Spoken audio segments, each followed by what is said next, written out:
25 तारीख सोमवार का अवसर, गंगा दशहरा शुभ योग लेकर आई है ये तिथि। और इस दिन ग्रह परिवर्तन की तरफ जा रहे हैं और ये परिवर्तन आपकी राशि के दृष्टिकोण से यदि देखा जाए तो थोड़ा सा कहीं ना कहीं द्वंद्वात्मक स्थिति मन मस्तिष्क में रहेगी। लेफ्ट जाऊं, राइट जाऊं, अच्छा करूं, खराब करूं, कहीं ना कहीं सब कुछ, कहीं ना कहीं जो स्थिति है वो विचार में कहीं ना कहीं भ्रमित होते दिखाई दे रहे हैं। इस वक्त सूर्य जो है के साथ बुध जो योग बना हुआ है, जो कहीं ना कहीं ऐसी स्थिति उत्पन्न करता दिखाई दे रहा है। पता नहीं अनप्रिडिक्टेड चल रहा है, सोचा कुछ और था, हो कुछ और रहा है।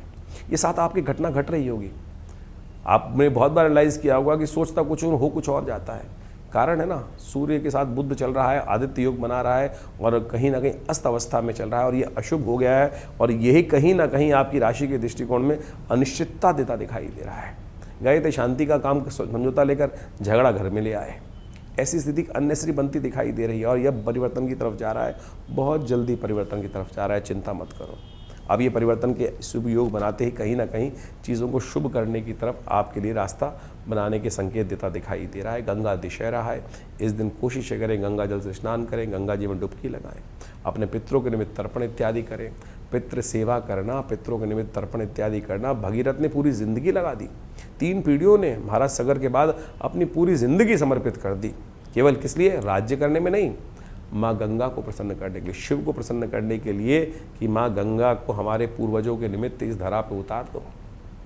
और आज भूल गए लोग। आदमी निपट गया बेचारा, पूरा हो गया और उसके बाद उसकी अंत्येष्टि कर्म करने तक के लिए संतान के पास टाइम नहीं है। सोचें, बहुत सारे लोग इस प्रकार की स्थिति हैं। लोग आज ऐसी स्थिति बच गई है कि लोग इन सब से बचने के लिए अपने शरीर को ही दान कर देते हैं। अंत्येष्टि तक कर्म नहीं करवाना चाहते लोग। ऐसी भावना हो गया है कि पता नहीं बच्चे आएंगे कि नहीं आएंगे, हमारे शरीर की दुर्गति होगी, कौन जाके करेगा। ऐसी स्थिति आजकल इस कलयुग में आ गई है स्थिति। सोचें, तो ऐसी स्थिति से बचने के लिए अपने पूर्वजों के निमित्त भगीरथ से सीखें, कथा के माध्यम से समझें कि कैसे 3 पीढ़ी तक लगातार भगवान की उपासना। इतने बड़े राज्य के मालिक थे, इतने बड़े राजा थे, महाराज सगर के खानदान में थे। और सोचे, जिन्होंने संपूर्ण सागर की खुदाई करी और वो इतने विशेष कार्य में लगे हुए थे कि हमारे 60,000 पूर्वज किसी प्रकार से उनकी तृप्ति हो जाए, उनकी निवृत्ति हो जाए।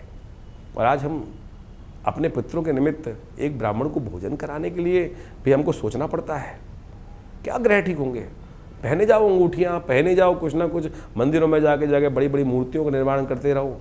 और अपने पितरों के निमित्त हम जो थोड़ा बहुत कार्य होता है, गायत्री का जप, श्री भागवत का सप्ताह और तर्पण इत्यादि रोज नहीं करते हैं। अच्छे अच्छे लोग मेरे पास आते हैं, मैं पूछता हूँ कि भैया रोज तर्पण करते हो अपने पितरों के निमित्त?